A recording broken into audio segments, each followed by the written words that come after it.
ये सच्ची घटना है। उत्तर प्रदेश के मेरठ शहर की सौरभ की बेटी का जन्मदिन होता है तो वो लंदन से अपने घर आता है और वह अपने घर के दरवाजे पर दस्तक देता है। फिर सौरभ की बीबी घर का दरवाजा खोलती है। अरे सौरभ, आ गए तुम? अरे आता कैसे नहीं, आज मेरी बेटी का जन्मदिन जो है, कहाँ है मेरी लाडली बेटी। फिर सौरभ अपनी बेटी के पास जाता है। अरे कैसी है बेटा तू? ठीक हूँ पापा मैं। आज मेरी बेटी का जन्मदिन है ना, इसलिए मैं तुम्हारे लिए बहुत सारा सामान लेके आया हूँ। सच में पापा? हाँ हाँ बेटा, सच में। अरे आप बाप बेटी बातें बाद में करना, आप इतनी दूर से ट्रेवलिंग करके आए हो, थक गए होंगे। मैं आपके लिए पानी लेकर आती हूँ। और बेटा तुम्हारी पढ़ाई कैसी चल रही है? अच्छी चल रही है पापा। जब मुस्कान पानी लेने रसोई में आती है तब अपने प्रेमी साहिल को फोन लगाती है।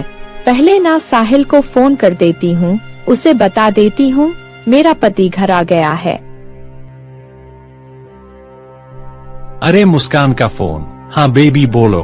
अरे बोलना क्या है, वो ना मेरा पति घर आ गया है, तो तुम वो बेहोशी वाली दवा जल्द से जल्द मेरे घर के बाहर दे जाओ। जैसे ही मौका मिलेगा हम इसका काम तमाम कर देंगे। बस बेबी अभी 2 मिनट में लेकर आया। हाँ हाँ ठीक है ठीक है। बेटा खाना खा लिया तुमने? हाँ पापा मैंने खाना खा लिया। फोन काटकर मुस्कान अपने पति को पानी देने जाती है। ये लीजिए पानी, आप पानी पीकर हाथ मुंह धो लीजिए, तब तक मैं आपके लिए खाना लगा देती हूँ। हाँ ठीक है। सौरभ पानी पीकर हाथ मुंह धोने चले जाता है, तभी मुस्कान घर के बाहर चली जाती है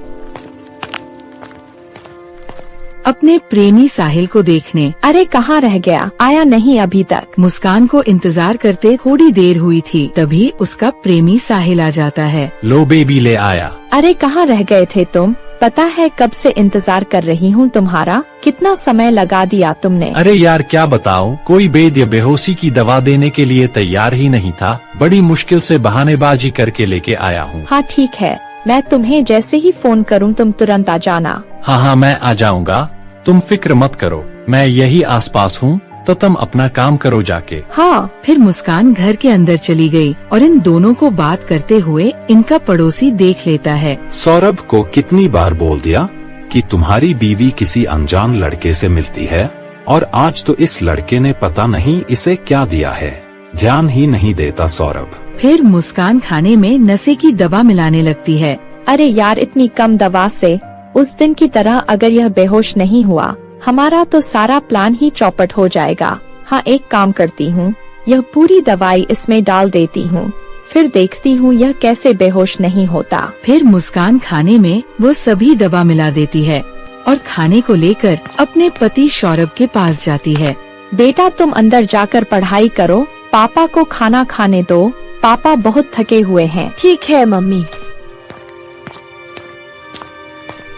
अरे वाह मुस्कान, मेरी पसंद की खीर। हाँ हाँ सब तुम्हारी पसंद का ही बनाया है मैंने। बहुत बहुत धन्यवाद मुस्कान, तुम मेरा कितना ख्याल रखती हो। भगवान तुम्हारे जैसी पत्नी हर इंसान को दे।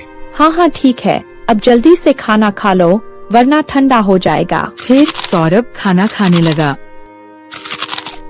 मुस्कान आ जाओ, तुम भी खा लो। मुस्कान हड़बड़ाते हुए बोली। अरे नहीं नहीं, मैंने तो खा लिया खाना। सौरभ फिर से खाना खाने लगा। मुस्कान गिलास में पानी लाती है और सौरभ से कहती है, यह लीजिए पानी। जैसे ही सौरभ अपना खाना खत्म करके पानी पीता है, उसे चक्कर आने लगते हैं। अरे मुस्कान, शायद थकान की वजह से ना मुझे नींद आ रही है। हाँ हाँ कोई बात नहीं, आप आराम कीजिए। फिर सौरभ को खाने में मिली दवा का असर हो जाता है और वह बेहोश हो जाता है। फिर मुस्कान खाने की थाली उठाकर रसोई में आ जाती है और कहती है, लो सौरभ तो हो गया बेहोश, अब जल्दी से ना साहिल को फोन करके बुला लेती हूँ। हेलो साहिल। हो गया काम? हाँ हो गया, तुम जल्दी से आ जाओ। अभी आया। आ जाओ जल्दी से। अरे बेहोश तो हो गया ना? हाँ हाँ हो गया, पर अब इसे मारे कैसे? वो इंतजाम मैंने कर लिया। ये लो खंजर और कर दो सीने के आर पार। अरे नहीं नहीं, ये मुझसे नहीं होगा, मुझे बहुत डर लगता है। अरे यार तुम भी, मैं तुम्हारे साथ हूँ, कुछ नहीं होने दूंगा, सब देख लूंगा। ये पकड़ो तुम। फिर वे दोनों मिलकर सौरभ का कत्ल कर देते हैं। जैसे ही वे कत्ल करते हैं तभी सौरभ की बेटी देख लेती है और उसकी चीख निकल जाती है। अरे अब क्या करें? अरे कुछ नहीं, मैं हूँ ना, मैं देखती हूँ। तभी उनका पड़ोसी भी चीख सुन लेता है और कहता है, अरे यह चीख कैसी? ये आवाज तो सौरभ के घर से आई है, कहीं कुछ गड़बड़ तो नहीं? फिर वह हड़बड़ाते हुए भागता है और उधर मुस्कान अपनी बेटी को पकड़कर धमकाती है। अगर तुमने किसी को कुछ बताया ना तो तुम्हारा हाल भी तुम्हारे पापा की तरह ही होगा। नहीं मम्मी, मैं किसी को कुछ नहीं बताऊंगी। कुछ बताना भी मत। उसकी बेटी रोती रह जाती है और वे दोनों सौरभ का कत्ल करके ड्राम में डालते हैं।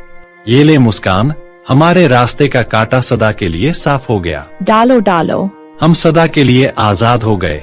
हाँ ये तो तुम सही कह रहे हो। हम एक काम करते हैं, बाजार से सीमेंट लाकर इसे पैक कर देते हैं ताकि मोहल्ले वालों को इसकी बदबू भी ना आए। हाँ चलो। जल्दी चलो। फिर वे दोनों बाजार से सीमेंट लाकर सौरभ को ड्राम में पैक कर देते हैं और उसकी बेटी अपने पापा की ऐसी हालत देखकर रोती रहती है। लेकर दिया साले का काम तमाम, पूरे 15 टुकड़े करके इसमें पैक कर दिया, किसी को कुछ बनक भी नहीं लगेगी। हाँ सही है, अब हम चलेंगे घूमने। फिर वहाँ पर पुलिस आ जाती है। घूमने नहीं, तुम जाओगे सीधा जेल में। अरे पुलिस! अरे साहब, हमने क्या किया है, हम क्यों जाएंगे जेल? अच्छा तो बहुत भोले बन रहे हो। तुम्हारा पति सौरभ कहाँ है? साहब मुझे क्या पता, कहीं बाहर ही गया होगा। बाहर गया है तो तुम्हारे चेहरे पर खून के धब्बे कहाँ से आए? साहब वो तो ये। कुछ नहीं सर, वो पेंट गिर गया था। अरे पुलिस अंकल, मैं बताती हूँ आपको मेरे पापा कहाँ गए। इन्होंने ना मेरे पापा के टुकड़े करके इस ड्राम में पैक कर दिया। क्या? इसका मतलब तुम्हारा शक बिल्कुल सही था और तुम दोनों को तो मैं छोड़ूंगा नहीं, फांसी के फंदे पर लटका के ही मानूंगा। फिर साहिल भागने लगता है। तभी उसको पुलिस पकड़कर थाने ले जाती है और मुस्कान को भी। तो दोस्तों कहानी कैसी लगी? अगर पसंद आए तो वीडियो को लाइक करें और चैनल को सब्सक्राइब करें।